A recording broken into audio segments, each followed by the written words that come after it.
लोग कहते हैं कि बददुआएँ नहीं देनी चाहिए क्योंकि वो लग जाती हैं। पर मैं कहती हूँ इंसान अगर बददुआएँ ना भी दे तो उसका सब्र लग जाता है। जिसे तकदीर पर यकीन होता है वो अपने ऊपर नाज़िल होने वाली मुसीबतों से नहीं घबराता।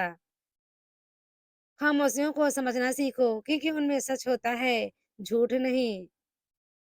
नफ़रत के पर होते हैं, ये सूरज से फैलती है। मोहब्बत और शफ़क़त के पाँव होते हैं, उसे कदम जमा-जमा कर चलना पड़ता है। हज़रत अली रज़ियल्लाहु ताला अन्हु ने फरमाया, शहद के सिवा हर मीठी चीज़ में ज़हर है और ज़हर के सिवा हर कड़वी चीज़ में शफ़ा है।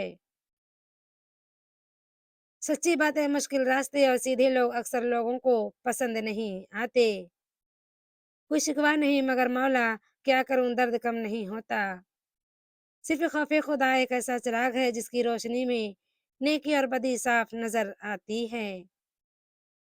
झूठे इंसान की ऊँची आवाज़ सच्चे इंसान को खामोश करा देती है, लेकिन सच्चे इंसान की खामोशी झूठे इंसान की बुनियाद हिला देती है। खामोश लहज़ों को ये मत समझे कि अंदर से खाली हैं, उनमें बातों की गहराई समुंदर से कहीं ज़्यादा होती है, बस ये ज़ब्त के आदी हो जाते हैं। सबसे बड़ा ऐब ये है कि तुम किसी पर ऐब लगाओ, जो खुद तुम में मौजूद हो। नफ़रत वो चीज़ है जिसे लम्हे में महसूस कर लिया जाता है और मोहब्बत वो चीज़ है जिसको साबित करने में ज़िंदगी गुज़र जाती है। अगर कोई इंसान आपको समझ ही नहीं सकता तो आप उसके साथ नहीं, उसकी क़ैद में हैं। किसी बेकसूर पर बहतान लगाना, ये आसमानों से भी ज़्यादा भारी गुनाह है। दुनिया में अगर किसी चीज़ को पहली फ़हरिस्त पे रखना बहुत ज़रूरी है, वो है आपका ज़हनी सुकून। बाकी सब आर्दी चीज़ें हैं, वक़्ती हैं। इंसान पत्थर दिल तब बनता है जब उसके एहसासात और मोहब्बत को बार-बार नीचा दिखाकर ठुकराया जाता है।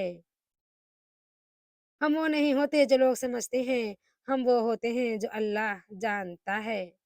कभी-कभी ढेरों अल्फाज़ होने के बाद भी बोलने की दिल नहीं चाहता, ना बताने के लिए, ना जताने के लिए, ना हमदर्दी के लिए। वो अल्लाह ही तो है जो दिल की खामोशी को भी जान लेता है। हज़रत अली रज़ियल्लाहु ताला अन्हु ने फरमाया, जब अल्लाह से माँग लो तो दिल में ना मिलने का डर ना रखो क्योंकि अल्लाह पाक उठे हुए हाथों की लाज रखता है।